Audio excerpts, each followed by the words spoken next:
Philippines, aujourd'hui, on va faire différent. On va parler des moins bons côtés. J'ai quelques vidéos qui exposent quand même certains points, dont des choses à ne pas faire. Mais aujourd'hui, je vous parle vraiment du culture shock qu'on appelle, le choc de culture que vous pouvez avoir quand vous arrivez aux Philippines. On va parler des problèmes, des choses comme ça. Évidemment, je vais faire attention à ce que je dis parce que c'est vraiment pas encouragé aux Philippines de parler en mal des Philippines. C'est pas mon but, c'est vraiment éducatif pour les Nord-Américains qui peut-être n'ont jamais voyagé dans des endroits comme celui-là. Question de vous préparer si vous envisagez de venir faire les Philippines. Donc, premier point, et je vais aussi, faut bien comprendre de ma vidéo, va être concentrée sur Cebu, l'île de Cebu et la ville de Cebu, car c'est là que je demeure, que je passe la majeure partie de mon temps. Première étape, Cebu City, le trafic est excessivement important. Oui, c'est vrai que Montréal, c'est pas mieux des fois sur l'heure de pointe, etc., etc., mais il faut bien comprendre ici, les infrastructures laissent à désirer énormément. Il faut bien comprendre, là, les Philippines, c'est un pays en voie de développement. Puis ça, en bon français, ça veut dire que c'est un pays du tiers-monde. Fait que, il faut s'attendre à ce que les infrastructures puis les services soient pas équivalent à un pays développé comme le Canada, malgré que le Canada, des fois, là, ça fait dur.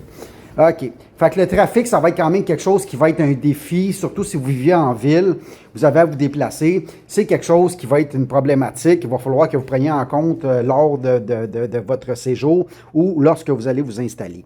On finit par faire avec. Puis il y a plein de façons aussi de se transporter en ville. Il y a accès quand même assez rapidement à Grab. Grab, c'est comme l'équivalent de Uber. Puis, le bon côté de ça, c'est qu'on peut traverser la ville pour en bas de 10 $. Là.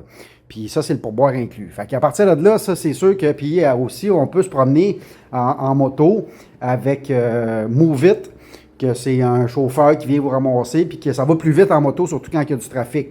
Ensuite, il y a le système de transport en commun. Ils n'ont pas de métro, ils ont des autobus. Faut s'attendre vraiment à un choc de culture quand vous allez entreprendre les transports en commun avec les autobus. Il y a beaucoup de gens. Il y en a qui n'ont pas d'air climatisé. Ça coûte pas cher, par exemple. C'est comme 1 piastre, 2 piastres pour faire un trajet excessivement long. Il y a toutes sortes d'options pour se promener, puis vous allez finir par les savoir. Je ferai une vidéo là-dessus, juste sur les transports, un moment donné, sur comment toutes les alternatives, parce que moi, j'utilise toutes les alternatives. Il y en a plusieurs qui pourraient être tentés de se louer un scooter ou de s'acheter une moto. Oui, ça peut aller beaucoup plus rapidement, puis ça peut être tentant parce que c'est très... c'est très accommodant. Par contre, je vous dirais de regarder le trafic ici un peu parce que un autre point qui est moins intéressant, si je compare, mettons, avec le Vietnam, j'ai trouvé le trafic, c'était du chaos organisé. Ici, aux Philippines, c'est du chaos désorganisé. Fait que c'est sûr que faut vraiment regarder sa route un peu, comment ça fonctionne avant d'entreprendre de conduire, puis de commencer à se promener en scooter. J'en connais un Québécois qui est installé ici, il a un pick-up, lui, il n'a aucun problème, là, puis il n'a jamais eu aucun problème. Il va très bien dans le trafic, tout ça, mais il a pris le temps de s'habituer aussi. Puis en passant, c'est un pilote d'hélicoptère. Fait que, bon, ça peut peut-être faire la différence. Fait que ça, c'est un inconvénient au niveau du trafic. Deuxième point très important qui va être un choc de culture, c'est au niveau de la sanitation. Il faut bien comprendre, comme j'ai dit, c'est un pays en voie de développement. Ici, les égouts, il y en a beaucoup qui sont à air ouvert. Là. Quand vous marchez sur le trottoir, en dessous, c'est les égouts. Au niveau du ramassage d'ordures en ville, c'est pas... Des fois, c'est long. Puis des fois, ben, il y a beaucoup d'ordures. Fait que c'est sûr qu'il va y avoir des odeurs, puis il va y avoir des images qui vont être très dures à visionner.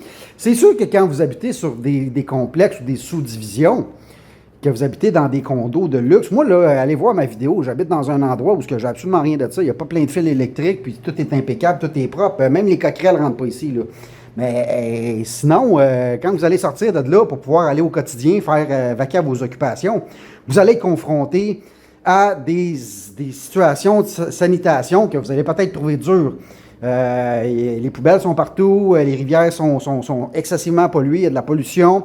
Il y a beaucoup de pollution aussi au niveau de l'air. C'est à prendre en considération. C'est une grande ville. Puis là, je ne parle pas de Manille ou de Mexico, mais c'est quand même, Cebu City, il y a quand même beaucoup de pollution de l'air. Ils n'ont pas là, tout ce qu'on a, les voitures électriques. Ils ont quelques voitures électriques, mais c'est pas comme le Québec, là, où ce que tout le monde a des systèmes après leur voiture d'antipollution. Ici, il y a du camion de toutes sortes, puis des motos de toutes sortes, puis il y a du diesel partout, là. Fait que c'est sûr que ça à prendre en considération au niveau de la sanitation. Ça peut être un choc de culture quand même assez important. La chaleur. Les Philippines, c'est un pays tropical, il y a 2 saisons. wet season puis dry season. Fait que c'est sûr que là, à partir de là, au niveau de la chaleur, là, dans vos températures, ça peut monter entre du 30 et du 40. Là. Il fait très, très chaud tout le temps. Fait que ça à prendre en considération si vous êtes intolérant à la chaleur, c'est vraiment pas à place. Il y en a qui font avec, là, qui sont dans l'air climatisé à côté, puis il y a moyen de moyenner. Mais ça à prendre en considération, il va faire très chaud, puis le soleil, il plombe. Fait que c'est sûr qu'à ce moment-là, ça peut être un culture shock, ça peut être un choc de culture comparativement au Québec, puis ça, c'est à prendre en considération. Si vous aimez la chaleur, vous n'aimez pas la neige, bien là, c'est sûr que vous allez être heureux. Quatrième point. C'est sûr que, vu qu'on est dans un pays en voie de développement, dans un pays tropical, donc ils ont les infrastructures qui fait dur un peu des fois, comparativement à d'autres endroits. On va retrouver toutes sortes de bestioles. C'est sûr que ça, vous allez voir des coquerelles un peu partout, des rats. Mais là, à Montréal, ça a rendu la même affaire. J'étais là à Montréal avant de partir, puis il y a de la coquerelle puis du rat partout, des puces de lit. Mais c'est sûr que oui, vous allez en voir un peu plus. Ça peut arriver qu'ils rentrent chez vous. Vous sortez le Baygon, là, qui est un produit qui neutralise la vermine, puis c'est réglé. Il va y avoir toutes sortes de lézards aussi. Là. Il y en a qui sont jolis, là, qui sont cute. C'est des petits geckos dans la maison. Moi, c'est mes amis, je les laisse là, pas de trouble. Ils mangent les autres insectes. Il y en a qui sont moins beaux, par exemple. Là. Puis il y en a qui font un drôle de bruit, ce qu'on appelle le touco. Fait que c'est sûr que ça va prendre en considération. J'ai vu des commentaires, il y a des serpents. Oui, il y a des serpents aux Philippines. Moi, j'en ai jamais vu. Ils se tiennent surtout en montagne. Puis pourtant, je vais dans le jungle aux Philippines. Là. J'habite, j'ai une maison, j'ai un condo en ville, puis j'ai une maison en campagne, en province. Puis je suis dans le jungle, puis j'ai jamais vu de serpent là. Fait que ça, là, les araignées sont beaucoup plus grosses. Si vous avez une phobie des araignées, c'est pas la place pour vous. En ville, beaucoup moins, mais quand vous allez sortir et vous allez vous promener un peu, ça se peut que vous allez voir des araignées de grandeur nature. Fait que ça, c'est à prendre en considération. Sinon, ben, moi, j'ai fini par vivre avec. Là. Je ne suis pas un gars qui raffole de tout ça, mais c'est sûr que la sanitation à l'intérieur de votre appartement est très important. Puis, sinon, ben là, il faut s'habituer à ça, puis il faut vivre avec ça. Dans la même ordre d'idée, il y a énormément de chiens errants, OK? Fait que ça, c'est une autre affaire aussi. Nous, on prend soin des animaux. Il y a des lois au Québec qui protègent les animaux. Ici, c'est pas le cas, là. Vous allez voir des chiens errants partout. Des chats errants aussi. Ils sont pas nécessairement dangereux, mais il faut quand même prendre ça en considération. Puis bien souvent, ils peuvent être porteurs de rage. Si vous avez un animal domestique de compagnie, quand vous allez aller y prendre la marche, bien, ça va être à prendre en considération. OK? Maintenant, un autre point. Vous êtes différent si vous êtes blanc. Bon, ben, tout le monde vous voit là 1 km à la ronde, OK? C'est pas comme le Québec, là. Ici, là, quand vous allez dans un supermarché ou dans un grand magasin, oui, les prix sont après tout ce que vous achetez. Mais sinon, généralement, si vous faites affaire avec des chauffeurs de taxi, vous allez dans des marchés, vous allez dans des... Il n'y a pas de prix nulle part, OK? Puis là, si vous avez voyagé un peu, vous allez comprendre très bien ce que je dis. On appelle ça le skin tax, OK? Donc, c'est fatigant un peu parce que c'est sûr que partout où vous allez, bien, tout le monde essaie de tirer avantage, OK? Fait que là, c'est sûr qu'avec le temps où vous allez rencontrer des Philippinos ou une Filipina, puis vous allez le faire négocier pour vous parce que c'est sûr qu'aussitôt que vous voient, là, tout vient de coûter plus cher.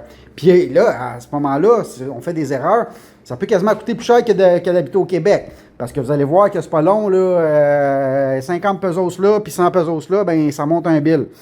C'est sûr que c'est fatigant, OK? Puis, à quelque part, ben, on dirait, ben, il faut comprendre, c'est normal. J'aimerais ça qu'on applique ça au Québec, là. Tous ceux qui ont une couleur de peau différente, on charge plus cher. Fait que non, ça fonctionnerait pas, là. Ça serait un drame, puis un scandale. Bon, ça, c'est à apprendre à vivre avec, là, ici, là. C'est sûr qu'avec le temps, vous allez savoir où aller magasiner, quoi faire. Vous allez avoir des gens avec vous qui vont vous aider là-dedans. Fait qu'à partir de là, c'est sûr que on peut faire avec, mais c'est à prendre en considération. Il faut bien comprendre que moi, pour moi, c'est un côté qui est un petit peu négatif. Je peux pas faire une vie tranquille. Donc, que je le veuille ou que je le veuille pas, partout où je vais, j'attire l'attention, puis c'est pas toujours nécessairement la bonne attention. C'est quelque chose qui est à prendre en considération là, lors de votre établissement. C'est pour ça aussi que dans une de mes vidéos que je parlais des choses à ne pas faire, essayez de rester low profile, là. Faites vos petites affaires, puis essayez de pas trop flasher pour essayer de passer à travers. Mais je vais vous dire de quoi, là, même avec une moto, avec un casque, puis une cagoule sur la tête, là, ils me reconnaissent quand même. Là. Je sais pas pourquoi, mais bon, c'est peut-être la façon que je me comporte ou de la façon que je suis, puis je suis bronzé, là. Fait que ça, en tout cas, c'est une longue histoire. Donc, c'est ça les points moins plaisants. Si vous avez des questions, dans mon profil, il y a un courriel. Envoyez-moi des courriels. Je vais répondre le maximum possible à toutes vos questions. Vous pouvez le marquer dans les commentaires. N'oubliez pas, si vous avez aimé la vidéo, le cœur, ça veut dire que j'ai aimé ça. Partage, ça veut dire qu'il y a d'autres personnes qui devraient écouter ça. Puis dans les favoris, ça veut dire que je veux regarder ça un peu plus tard. Fait que c'est toujours le bienvenu parce que ça booste l'algorithme au Québec. Puis il y a d'autres Québécois qui aimeraient peut-être voir l'information, qui vont la voir. Fait que là-dessus, je souhaite une bonne journée.